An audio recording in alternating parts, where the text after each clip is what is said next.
पीसा 2021 CCT assignments class 10th विषय हिंदी। आप सभी के समक्ष हिंदी भाषा के भाग को विश्लेषित करने के लिए मैं प्रस्तुत हूँ दिलीप कुमार शर्मा, पीजीटी हिंदी, केंद्रीय विद्यालय नाभा छावनी। तो बच्चों, हम चर्चा करते हैं पीसा पर। प्यारे बच्चों, पीसा 2021 के अंतर्गत सीसीटी असाइनमेंट्स जो आपको मिले हैं उसमें हिंदी भाषा का जो कार्य आपको मिला है उसमें आपको कुछ निर्देश यहाँ दिए जाते हैं। रचनात्मक और गहन चिंतन। किसी भाषा को क्रिएटिव और हम उसको विश्लेषणात्मक तरीके से किस तरह महसूस कर सकते हैं, वो आपको एक भाषा का बहुत प्रबल पक्ष होता है, वो हमें यहाँ दर्शाना है। आपको जो विषय लिया गया है वो भक्त कवयित्री मीराबाई का लिया गया है। पाठ मीरा और मीराबाई के व्यक्तित्व को समझते हुए उनके द्वारा लिखे गए दो प्रमुख पद यहाँ लिए गए हैं। उन पदों को पढ़कर हम उनके विषय में पूछे गए प्रश्नों का सटीक उत्तर देने का प्रयास करेंगे। आपकी लिखाई साफ होनी चाहिए। आप किसी बात को कितना समझ रहे हैं, ये एक बहुत मुख्य बिंदु होता है। पहला पद हम शुरू करते हैं।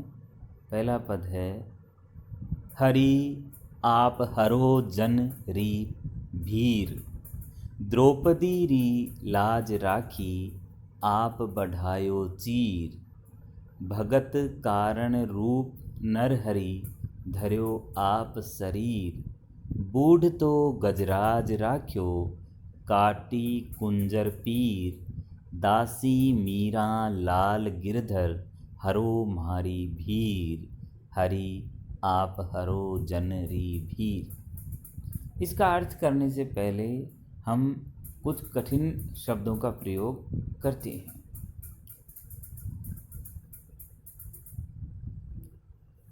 कठिन शब्दावली में आप देखेंगे एक शब्द आया भीर। भीर माने कष्ट। भीर माने कष्ट।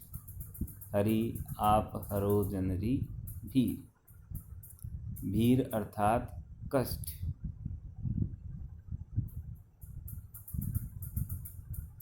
द्रौपदी री लाज राखी आप बढ़ायो चीर। चीर मानी वस्त्र, आंचल। द्रौपदी महाभारत का एक प्रमुख पात्र है और आजकल टीवी पर महाभारत सीरियल भी आ रहा है। और आपने बार बार सुना है कि पांडवों की धर्मपत्नी थी द्रौपदी और महारानी द्रौपदी का अपमान हुआ और कौरवों द्वारा उनका आंचल खींचा गया भरी सभा में और श्री कृष्ण ने उनकी लाज रखी। इसलिए इसमें वो एक अंतर कथा है कि द्रौपदी की लाज श्री कृष्ण रखी और उनका चीर बढ़ाया। भगत कारण रूप नर हरि धर्यो आप शरीर। हे श्री कृष्ण, आपने भक्तों का कल्याण करने के लिए ही नरहरि रूप धरा है, अर्थात परमात्मा होते हुए मनुष्य का रूप धारण किया है। बूढ़ तो गजराज राख्यो काटी कुंजर पीर। बूढ़ तो से मतलब है डूबता हुआ। गजराज माने हाथी। गज माने हाथी होता है। यहाँ गजराज जो कि देवताओं के राजा इंद्र है और इंद्र का वाहन गज है, इसलिए उसको गजराज कहा जाता है। वो एक बार जब समुद्र के किनारे आए थे और समुद्र में नहाने के लिए गजराज उतरा तो वहाँ काल रूपी मगरमच्छ ने उसका पैर पकड़ लिया और उसको अंदर खींच लिया और इतना अंदर खींच लिया कि पूरा हाथी अंदर चला गया और उसकी केवल सूंड बाहर रही। और जब उसने श्री हरि का नाम पुकारा तब भगवान ने, कहते हैं, अपने सुदर्शन चक्र से उस मगरमच्छ को मारा और उस हाथी को बचाया। कुंजर मानी भी हाथी होता है। पीर अर्थात कष्ट। दासी मीरा लाल गिरधर, हे गिरधर लाल, ये मीरा आपकी दासी है, आप मेरा भी कष्ट हरिए। भक्तों द्वारा कष्ट हरने की बात जब जब आती है तो वो मुख्य होता है कि संसार से आवागमन, जन्म और मृत्यु का कष्ट हरना। बच्चों, आपके यहाँ चित्रों के माध्यम से भी भक्ति का वातावरण बनाया गया है। दूसरा पद आया है, श्याम मन चाकर राखो जी, गिरधारी लाला मन चाकर राखो जी। चाकर रहस्यूं बाग लगास्यूं, नित उठ दर्शन पास्यूं, चाकरी में दर्शन पास्यूं, सुमरण पास्यूं खर्ची, भाव भगति जागीरी पास्यूं, तीनों बातां सरसी। मोर मुकुट पीतांबर सोहे, गल वैजंती माला, विंद्रावन में धेनु चरावे, मोहन मुरली वाला। ऊंचा ऊंचा महल बनावा, बिच बिच राखूं बारी, सांवरियारा दर्शन पास्यूं, पैर कसुंबी साड़ी। आधी रात प्रभु दर्शन दीजो, जमुना जी रे तीरा, मीरा रा प्रभु गिरधर नागर, हिवड़ो घणो अधीरा। श्याम मन चाकर राखो जी। चाकर माने नौकर। भक्त समर्पण भाव रखता है और उसी समर्पण भाव का प्रतीक है ये पद। मीराबाई श्याम अर्थात श्री कृष्ण को कहती। अब यहाँ श्याम जिस तरह लिखा हुआ है ये राजस्थानी भाषा है। राजस्थानी भाषा में उच्चारण तालव्य शय की जगह दंत्य शय का ही होता है।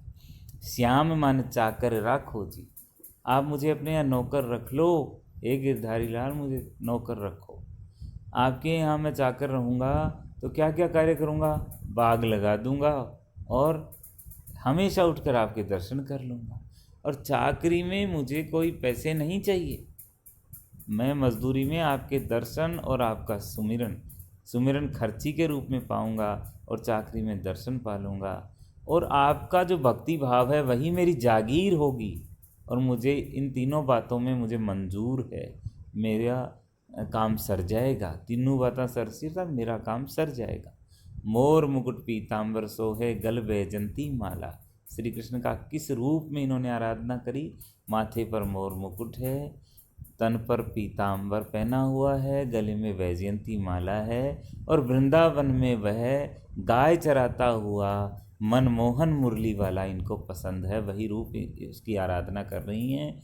ऊंचा ऊंचा महल बनावा, मैं ऊंचे ऊंचे महल भी बनाऊंगी तो उनमें छोटी छोटी खिड़कियां रखूंगी और उनसे श्री कृष्ण के दर्शन दूर तक कर पाऊंगी। पहर कुसुम्बी साड़ी, राजस्थान में कसुम्बल रंग एक गहरा लाल रंग शुभ माना जाता है, सदा सुहागन स्त्रियाँ उसे पहनती हैं। तो इन्होंने उस भाव से कि श्री कृष्ण, क्योंकि एक जगह पद में कहती हैं कि मारो तो गिरधर गोपाल दूसरों ने कोई, आधी रात प्रभु दर्शन दीजिए जमुना जी रे तीरा। फिर वही वृंदावन का भाव आ गया कि आधी रात मुझे आप यमुना जी के तीर पर दर्शन देना, हे मीरा के प्रभु गिरधर नागर, हिवड़ो घणो अधीरा। घणो मानी बहुत ज़्यादा, मेरा हृदय अधीर है। पहले प्रश्न में पूछा गया है, पहला प्रश्न पूछता है मीराबाई किस काल की सगुण काव्यधारा की प्रसिद्ध कवियत्री मानी जाती हैं, उचित विकल्प छांटिए। जहाँ श्री कृष्ण के स्वरूप की चर्चा है या राम के स्वरूप की चर्चा है वो सगुण काव्यधारा है, लेकिन वो कौन सा काल था? हमारे हिंदी साहित्य के काल के अनुसार वह भक्ति काल था, तो इसमें हम तीसरा विकल्प सही ठहराएंगे, भक्ति काल। दूसरा है मीरा का जन्म जोधपुर के किस गांव में हुआ था, उचित विकल्प छांटिए। इसमें पहला ही विकल्प सही है, कुड़की। कुड़की ग्राम में उनका जन्म हुआ था। मीरा की कृष्ण भक्ति की दो विशेषताएं लिखिए। मीरा की कृष्ण भक्ति में समर्पण भाव बहुत ज़्यादा है। आप मेरे से सुनते हुए मूल भाव को पकड़िएगा कि मीरा की कृष्ण भक्ति में समर्पण भाव बहुत ज़्यादा है। और दूसरा, जिस तरह उनका परमात्मा उनको रखेगा वो उस तरह रहने के लिए तैयार हैं। अपनी इच्छाएं व्यक्त नहीं कर रही हैं, उनके प्रेम और भक्ति में कोई शर्त नहीं है, बिना शर्त जिस तरह परमात्मा रखेगा उस तरह रहने को तैयार हैं और भक्ति में समर्पण भाव है। ये दो विशेषताएं आपने लिखी। मीरा को आध्यात्मिक प्रेरणा देने वाले गुरु कौन थे? एक बहुत महत्वपूर्ण प्रश्न है। मीराबाई को आध्यात्मिक प्रेरणा देने वाले गुरु रविदास जी थे, जिनको रैदास जी भी कहा जाता है। चौथा है, भगवान कृष्ण की किसी एक बाल लीला का वर्णन 30 से 40 शब्दों में लिखिए। अभी टीवी पर भी सीरियल आ रहे हैं, उनमें भी आप देख रहे हैं श्री कृष्ण की बाल लीला, मतलब बचपन की किसी एक सुंदर घटना में श्री कृष्ण किस तरह क्या क्या करते हैं, उसको 30 से 40 शब्दों में लिखना है। बहुत छोटा सा लिखना है। जैसे उन्होंने माखन चुराया, जैसे उन्होंने किसी राक्षसी का वध किया, वो किस तरह शरारत करते थे, गोपियाँ मटके में पानी लेकर जा रही हैं तो उनका मटका फोड़ देना। इस तरह की किसी न किसी एक घटना को आप संक्षिप्त रूप में लिखिए, लेकिन सटीक लिखिए, सुंदर लिखिए। अगला प्रश्न है और संभवतः अंतिम प्रश्न है, भगवान कृष्ण के नामों को रिक्त स्थान भरते हुए पूरा कीजिए। पहला है मुरली मनोहर, मुरली मनोहर। दूसरा है माखन चोर। तीसरा है नटवर। चौथा है रणछोड़। पांचवा है घनश्याम। छठा है देवकी नंदन, देवकी नंदन। सातवां है नंद किशोर, नंद किशोर। अगला प्रश्न है, भगवान नरहरि रूप के विषय में लिखिए। भगवान विष्णु जब मनुष्य का रूप धारण करके इस धरती पर अवतार लेते हैं, वही भगवान का नरहरि रूप होता है। अगला प्रश्न है, निर्गुण, निराकार एवं सगुण साकार भक्ति काव्यधारा के प्रसिद्ध दो दो संतों के नाम लिखिए। निर्गुण निराकार, निर्गुण निराकार के सबसे प्रसिद्ध कवि हैं संत कबीर, और दूसरे लिखिए संत रैदास या रविदास। सगुण काव्यधारा में पहले हैं गोस्वामी तुलसीदास, और सगुण के दूसरे प्रमुख हैं सूरदास। तो गोस्वामी तुलसीदास और सूरदास सगुण काव्यधारा के प्रमुख संत हैं।